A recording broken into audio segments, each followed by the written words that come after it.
Maury Place, in Edinburgh's new town, is large and circular in shape, fed by 4 cobbled roads at the cardinal points and a funereal residents-only garden in the centre, behind sensible black railings. It's a place of Apollonian order and unostentatious wealth. The buildings are classically Georgian in style, semicircles of 4-storey grandeur. It is beautifully proportioned. The stone of the houses is a very pale honey colour, mottled and streaked with a darker patina from years of pollution. Windows are long and narrow. Here, they run floor to ceiling, and the doors to the townhouses are huge. But as I arrived in the black cab at the Maury Place Hotel on that dark winter afternoon, it wasn't the architecture that drew my eye. It was the ambulance. The one and only time I saw my new head chef, although I didn't know it at the time, was his shiny black work boots as the stretcher on which he lay slid into the waiting vehicle and the paramedics banged the door shut behind him. Then the blue light came on and the ambulance sped away into the gloomy grey afternoon. I got out of the taxi and went up to a small group of people, shell-shocked in their kitchen whites, assembled by the side of the road. "Hello, everybody," I said brightly. "My name's Charlie Hunter. I'm your new chef." Chapter 2. A week before this dramatic start to a new job, I had no inkling I would be in Edinburgh at all.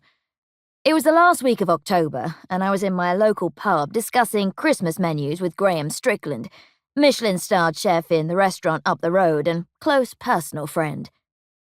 I had just finalised my Christmas menu, which would run the 25th of November to the 25th of December.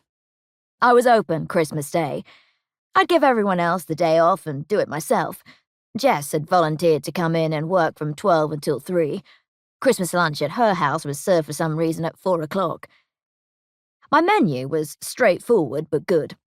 I was pleased with it.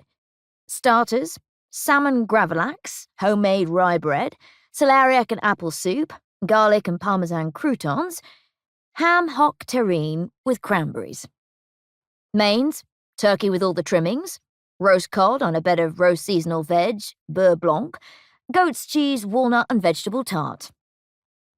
Desserts, Christmas pudding, creme anglaise, sticky toffee pudding, selection of local cheeses. I would also say that, like many chefs, I cannot stand cooking turkey and Brussels sprouts every day for a month. Let's just say you can go off things. I pulled a face at the thought of Christmas, had a swig of red wine, and pulled another face. God, it was awful. You didn't have to be a connoisseur to know that. Every so often, I have a drink of the Three Bells red wine just to confirm it was as bad as I remembered. I was never disappointed. "Christmas, eh?" Strickland said, smiling. "Only time I ever overcook veg. Have you ever tried serving sprouts al dente at Christmas?" "Only once," I said, shuddering at the memory. I'd sent them out, still with a bit of bite to them. It had been a disaster. People don't want their Brussels sprouts perfectly cooked. They want them soggy. As I soon found out from the first customers to order the Christmas menu, the Thursday group, a collection of old-age pensioners. Jesus, the row from the restaurant. "These are raw." "Ugh, disgusting." "What are you trying to do, poison us?" And those were some of the milder comments. "So, why did you want to see me?" I asked, pushing the memory aside. Strickland had called me the night before, wanting to meet up after service. This was unusual. He was a busy guy. He wouldn't have called for simply a chat.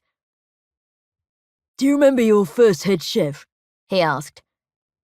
He was a small, neat, good-looking man about my age. An air of steely efficiency enveloped him at all times. He was immensely self-assured. Maybe that comes with being so successful. It's far from easy to get a star.